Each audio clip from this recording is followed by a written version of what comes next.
Fat Joe is pissing off black people again. He's already back in more controversy. And black folks haven't forgot about the first controversy when Fat Joe called foundationally black Americans broke and dusty.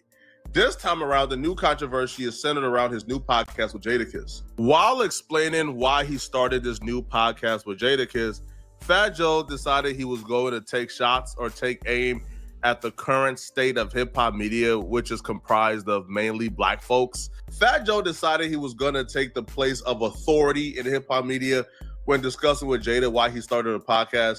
Fat Joe said he started a podcast because people like him deserve to have an opinion, and people like him is who the people need to listen to. And if you've never had a hit record and you've never done nothing in hip-hop, you shouldn't have an opinion. Listen, bro, if the bar is now, if you've never had a hit record, and a hit record is very subjective, because some people will say, if you had a song reach number 90 on the top 100 charts, that's not a hit record. So what are we talking about? If you've never had a top 40 hit, you can't speak on hip-hop. To me, that right there is a bar that's going to destroy this entire industry that Fat Joe is now entering into. That's not smart at all. But also, too, even saying that isn't smart for Fat Joe, because currently, due to Fat Joe's previous comments about foundationally black Americans calling them dirty and broke, Fat Joe's placement in hip-hop is currently at stake, right? People is currently trying to figure out, is Fat Joe a hip-hop legend? Everybody, what's going to make the difference with the Joe and Jada podcast? Authenticity. You know what I mean? It got to be a organic conversation, right? We can't ride the wave of what's going on out here. You know what I mean? This ain't that, and that ain't this. That ain't this. It's cracking kiss. Oh, see, my thing is when you talk about that's one right there. You know, when you talk about hip hop podcasts, see, I can't salute you if you didn't go and did a show and the promoter beat you for your second half of your money, or you went to a show, the promoter don't want to pay you. If you haven't been through the farm league, listen, of what it takes. You can't be sitting up here dissecting the albums, and that's the problem we have with rap. Fat Joe needs to read the room more. I'm not saying Fat Joe is a rap legend. I'm not saying he is. I don't know, all right, because I haven't really looked at Fat Joe's entire discography, his top 40 hits, his impact. I really haven't given it any thought. But you have to read the room, bro, right? When you're currently in a position where people are looking at you like a vulture, they're looking at you as if you're trying to tether yourself to a particular culture, and they're saying you a guest. But then the first thing you do when you start a place, you start the position off as if you are an authority. Listen, bro, I'm of the mindset, man, if you listen to music, you can critique it, right? Yo, if you eat food, you don't have to be a top chef. You don't have to be a 5-star culinary chef to critique the food you eat, to know if the food you're eating is good or bad. No, it tastes it. Bro, we all have different palates. And that's the same thing with our listening ears, right? Like, yo, if I listen to something, if I'm consuming something, I can have an opinion on whether or not I think that's good or bad. I don't think that I need to get jerked out of money by promoters. I don't think I need to have a top 40 hit, which very few people who ever walked the earth has. So if that's the bar, then just throw away the entire industry, bro. Get rid of it, homie. Like, get rid of it, bro. And we know you dudes who do got top 40 hits or top 20 hits, bro, y'all not about to be consistent, bro. Y'all not about to hop on YouTube and grind it out. Stop it, bro. Yo, and there's a timeline, like a TikTok, a stop clock for how long this podcast is gonna last with Fat Joe and Jadakiss. T.I. had a podcast. That podcast lasted like 3 months, bro.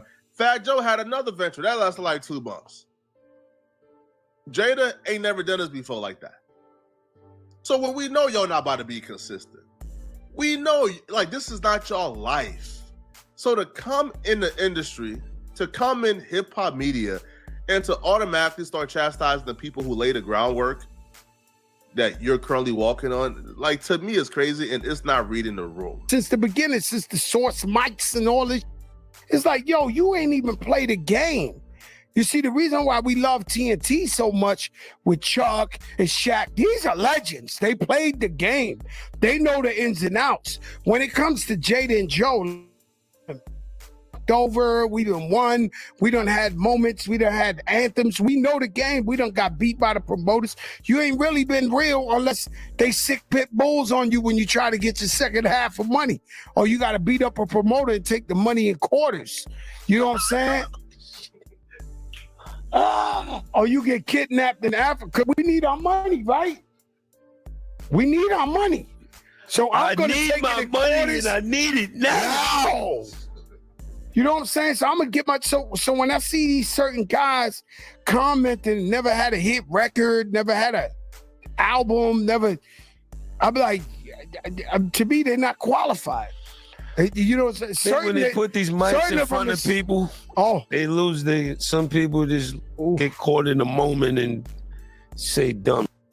You know what I mean? And it happened to the best of us. Imagine the legends that Fat Joe is disrespecting, probably not even realizing he's disrespecting with this take. So Angie Martinez shouldn't be speaking on hip hop, Fat Joe. So Big Boy shouldn't be speaking on hip hop. Nadeska shouldn't be speaking on hip hop. Jinx shouldn't be speaking on hip hop. Now Joe Budden has a hit record, but but Joe Budden record wasn't even gold. Like, it just got gold this year. So by his definition, Joe Budden don't got a hit record. Because Pump It Up just went gold this year. So Fat Joe said, what, Joe Budden shouldn't speak on hip hop? I don't understand why you would take this adversary stance knowing the position you're in when you just started a podcast. It's not smart at all. People weren't shy to take to social media to voice their opinion of what Fat Joe stated. You can pause the screen to read it all, but this is people essentially shaming Jadakiss for doing the podcast with Fat Joe. Like, not really understanding how Fat Joe got so confident and arrogant. Them claiming that Fat Joe is absolutely wrong about what he's saying. Them saying that Fat Joe isn't really a part of hip-hop, or his music isn't an integral part of hip-hop. One person says, Jadakiss, for the love of you, a D-Block, please leave this clown, referring to Fat Joe. And they would just go off on Jada, man, for apparently helping out Fat Joe, who they call a lying Latino. It does have to be said that a lot of these people who are going off on Fat Joe do identify as FBA, or they rep FBA on Twitter, or they do have the FBA in their bio.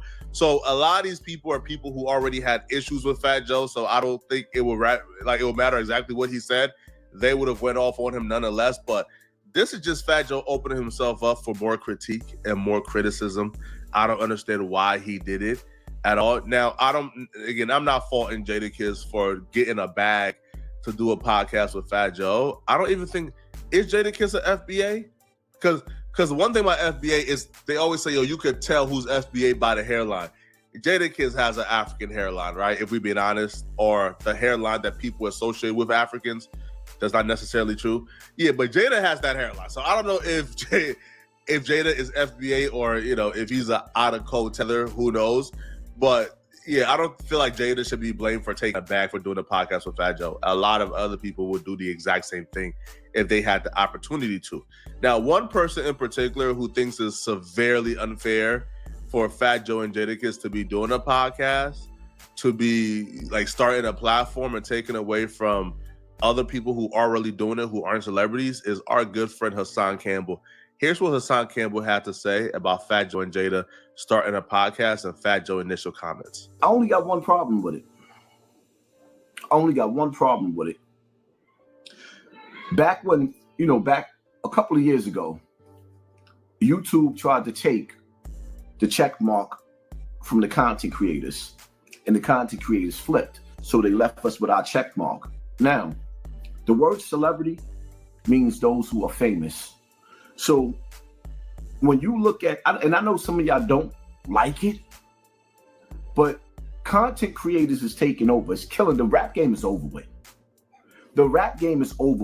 And if Jadakiss and Fat Joe is going to get on a podcast and start running their mouth, start talking about the industry, because the rap game is officially all the way over. There's no more money left in. Ever since COVID, it's been dead.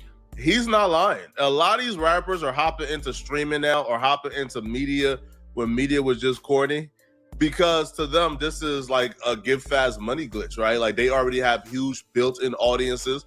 they can just come on YouTube, come on Twitch, and they already have a higher foundation than most people. Like, for example, the baby now cooks on Twitch. Now, the baby does about, I don't know, like 3,000 to 5,000 live viewers. Now, he's no Kai Cenat on Twitch. However, 3,000 to 5,000 to start off, that's a pretty huge foundation. Like, to get 3,000 to 5,000 people to watch you on Twitch to start off, that's crazy, because like the average person who does Twitch for 5 years don't have 5,000 people watching him at a time. So a lot of these people are now seeing like the media game as the new angle or as the new get quick scheme. And a lot of them are coming in not for the love to disperse information, not to entertain, no, but strictly for the paper, because the rap stuff ain't working out, bro. Yo, the average YouTuber makes more than the average rapper. That's just the fact. And I'm not talking about the top rapper, bro. Meaning, bro, yo, if you are a mainstream rapper, like, you know, like you for sure probably make more than the top YouTubers, but even that's not true, bro. Because, like, for example, does Cardi B makes more than Mr. Beast? Probably not. Probably not. I don't think so at all. I don't know who's another YouTuber, bro. Like, do Future make more than PewDiePie? I don't know. I don't think so. So a lot of them is seeing this as a get money quick scheme, which is why, because of that, I disagree with Hassan Campbell's next point. Hassan Campbell believes that these rappers or these celebrities would overtake and wash out the regular people doing content. And I don't think so, because I do believe the audience is smart enough to realize these people ain't dedicated to giving y'all content, bro. And their content are usually subpar, to be honest. Us content creators didn't get no respect. We got called all types of names. We got disrespected. We got clowned. We was bozos. We was idiots. They called us every name in the book. But we kept posting content and we created a crazy lane on this internet. Once upon a time, these niggas was running around talking about, I ain't no internet. Now on the street is trying to be internet. And the sad part about it is, you YouTubers gonna act like y'all don't see what's happening to our numbers. Y'all gonna act like y'all don't see that our numbers are being faded out. It's crazy how you got these athletes and these rappers coming to YouTube and they being pushed in the algorithm, but the dudes that created this lane and made niggas in the street, because they act like, yo, the crazy part about it is these niggas act like they don't watch us. If you want to say, after a while, when YouTube or the platform has a lot of celebrities doing daily content and daily news content and daily commentary, well, that would expand the audience enough to where the audience would not be watching them and not the regular people. Maybe that's the case, but even that, I don't think so, bro. I think the audience is going to go to who makes the best content. Now, a lot of these celebrities got the production quality, got a lot, but they're not ready to give it up how I think a regular person is ready to give it up. Like, I come on this platform, bro, and bro, I tell y'all how it's F rappers every day, bro. I tell y'all what I don't like, who I don't like, why I don't like it, and I violate, bro. These celebrities got relationships to protect. They're not about to give it up. So I feel like there's still going to be the lane for us, even though if those celebrities come in, they have wild success. And YouTube is big enough for everybody to eat, right? Like, it's big enough for everybody to eat. Now, what I don't agree with, and this is where Hassan is getting to, Hassan believes that the platform YouTube is pushing the button to suppress the regular content creators and push the celebrities, which I don't think that's true. I feel like the algorithm works with click-through rate and retention time, meaning if YouTube show your video to a lot of people and a lot of them click on it and watch it to the end, your video is going to get pushed in the algorithm. If YouTube shows your video to a lot of people and very few click on it and they don't watch it to the end, YouTube, you know, like that tells the algorithm this is a bad video. So I don't feel like it's YouTube pushing buttons. I feel like the audience is picking and choosing who they want to listen to. And a lot of people were getting a lot of views when the market wasn't this saturated. now it's saturated, and now people have to stand out in different ways, and the audience is choosing not to watch the people they've been watching for years before, you know, there was competition. My only Can you find me something to change into? You cannot just walk around this plane with a gun. I don't have a place to put it, do I? My only problem with all these celebrities coming to YouTube is that somebody behind the scenes is pushing them in the algorithm to our audience and slowing us down to our audience, and that's not fair. And I'm sitting back and I'm watching all these different channels. I'll give you a prime example. You got a dude named CJ So Cool, right? CJ So Cool got 9 million YouTube followers. 9 million. The nigga only barely getting 20 and 30,000 views on his channel when he usually get millions of views. Nigga get like 200,000 or 300,000 views in 24-hour period.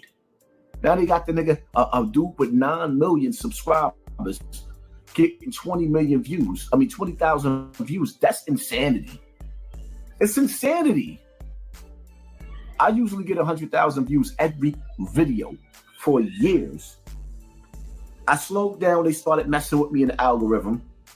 And now I'm posting videos up after 3 hours on YouTube. My channel, my video is not even growing no more. Somebody hit the brakes on my channel.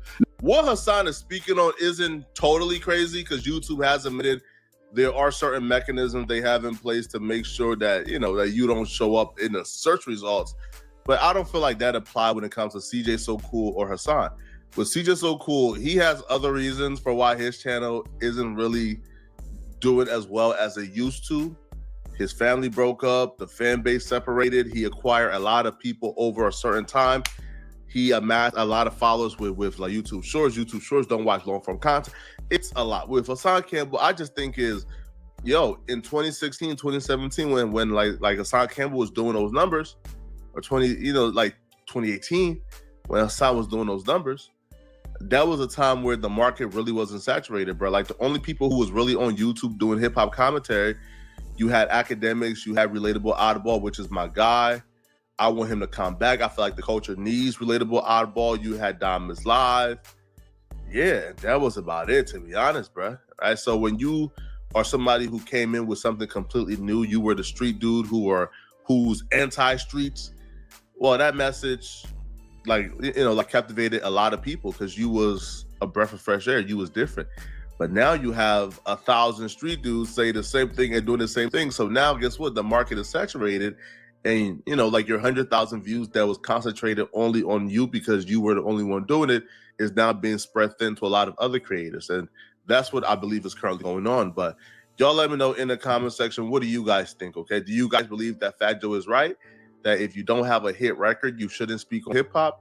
And do you guys believe that Hassan Campbell is right? That YouTube is using these celebrities to sort of filter out the regular people doing content? Let me know. And if you're still watching, click on this video here somewhere on my screen to find out why this man is going to be responsible for ending Diddy. Diddy is done. He's cooked. He just got some really bad news today. Click on this video right here to find out what I'm talking about.